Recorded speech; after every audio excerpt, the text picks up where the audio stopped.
क्यों हम इस तरफ जा रहे हैं? क्योंकि हम जीवन की बुनियादी बातों का पता नहीं लगा पा रहे हैं। हम खुद को सही तरह से रखना नहीं जानते। हम सोचते हैं कि हर चीज का समाधान बाहर है। नहीं, ये एक संपूर्ण जीवन है। This has everything within itself to be healthy, to be well. इसमें वो सब कुछ है जो आपको स्वस्थ, अच्छा, संतुलित, खुश, आनंदपूर्ण बनाता है। इसमें हर चीज है। ये हर चीज के साथ आता है। बात बस यही है कि हम इस तक पहुंच नहीं पा रहे हैं क्योंकि ये कहीं भी नहीं सिखाया जा रहा है। हर चीज को फैशन में बदला जा रहा है। अब लोग खुदकुशी की महामारी की भविष्यवाणी कर रहे हैं, जैसे कि मानसिक रोग की महामारी काफी नहीं थी। 2021 में भारत के इतिहास में 2021 में सबसे ज्यादा खुदकुशी हुई हैं।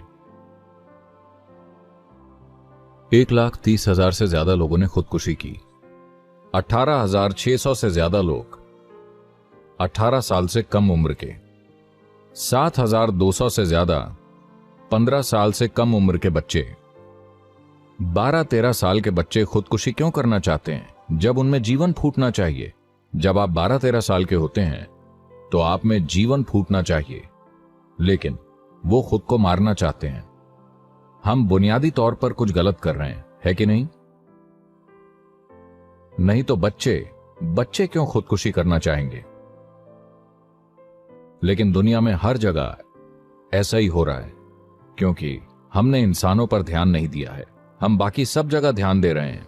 इंसानों पर ध्यान देने के लिए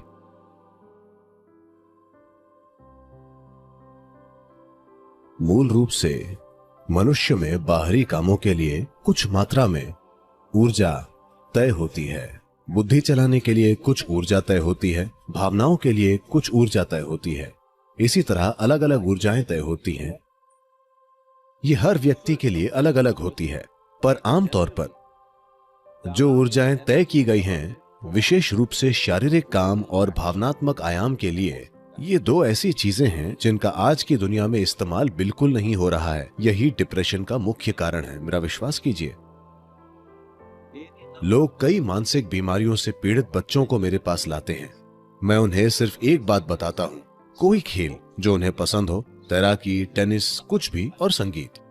These two things you bring into their life with अगर ये दो चीजों को आप उनके जीवन में लाते हैं तो 3 महीने में ज्यादातर बच्चे, 80 से 85% बच्चे काफी शानदार तरीके से ठीक हो जाएंगे, क्योंकि उनकी भावनाओं को व्यक्त करे बिना और भौतिक शरीर को पर्याप्त मेहनत मिले बिना वो पक्का डिप्रेशन में जाएंगे।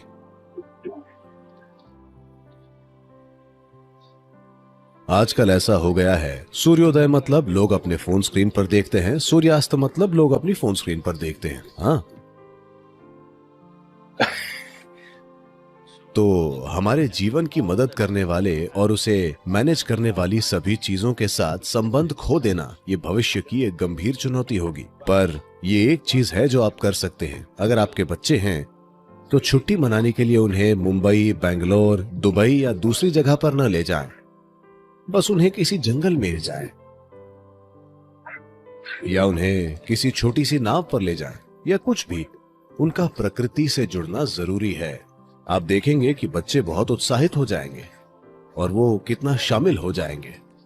आपको ये समझने की जरूरत है कि आपके शारीरिक और मानसिक स्वास्थ्य को बहुत आसानी से मैनेज किया जा सकता है अगर आप प्रकृति के तत्वों, पानी, मिट्टी, प्रकाश और ऐसी चीजों के संपर्क में रहे। तो आप जितने ज्यादा संपर्क में रहेंगे, आप शारीरिक और मानसिक दोनों रूप से उतने ही संतुलित होंगे। ऐसा हर इंसान के साथ जरूर होना चाहिए।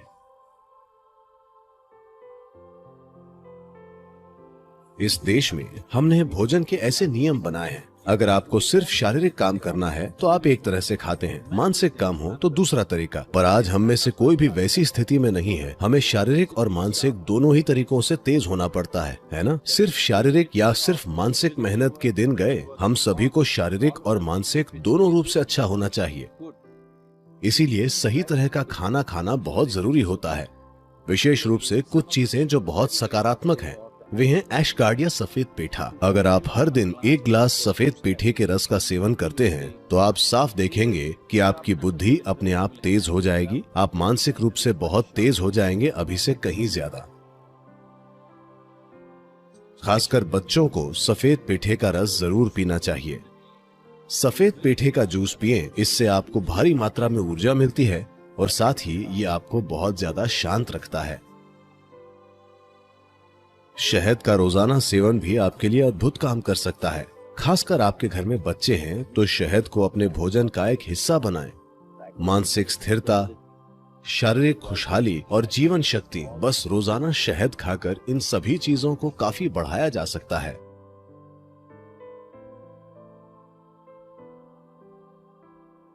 क्या आप जानते हैं कि शरीर में जो भी सफाई की प्रक्रियाएं होती हैं, चाहे आपकी आंतों की सफाई हो या मूत्राशय का खाली होना या फिर सांस छोड़ना, पसीना, ये सब अलग तरीके हैं जिनसे शरीर खुद को साफ करने की कोशिश कर रहा है।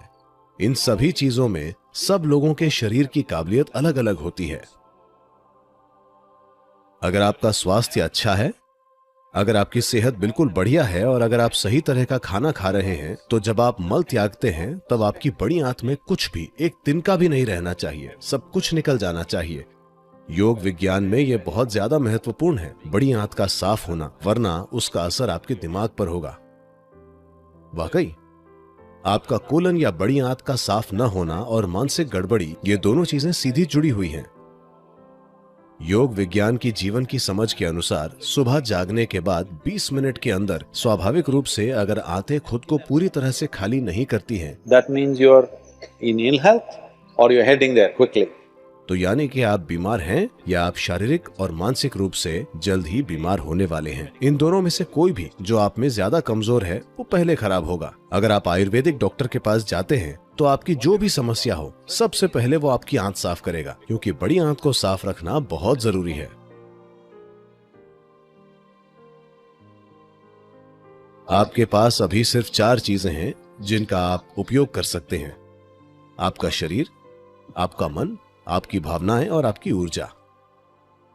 अगर आप इन 4 चीजों को अच्छे से मैनेज करते हैं तो वे आपके लिए एक खास स्तर का जीवन बनाएंगी। अगर आपके पास स्वस्थ शरीर है तो आप एक तरह से जिएंगे। अगर आपके पास एक बहुत ही स्थिर और तेज दिमाग है तो आप दूसरे तरीके से जिएंगे। अगर आपके पास स्थिर और उल्लासित भावनाएं हैं तो आप दूसरे तरीके से जिएंगे। अगर आपकी ऊर्जा उत्साह से भरपूर है, जो संतुलित भी है, तो आप दूसरे तरीके से जिएंगे। अब ज्यादातर लोग जो अपने जीवन में अलग स्तर की गतिविधि में हैं, उनके लिए इन चारों चीजों का उचित स्थिति में होना जरूरी है। तो इनर इंजीनियरिंग इसी दिशा में एक कोशिश है कि कैसे कोई इंसान शारीरिक स्वास्थ्य, मानसिक शांति, आनंद और भावनात्मक स्थिरता, उत्साही और उल्लासित ऊर्जा और भीतरी संतुलन पा सके। अगर ये हासिल हो जाता है तो आपके पास काफी हद तक पूर्ण मनुष्य होंगे जो अपना जीवन पूरी तरह से जिएंगे।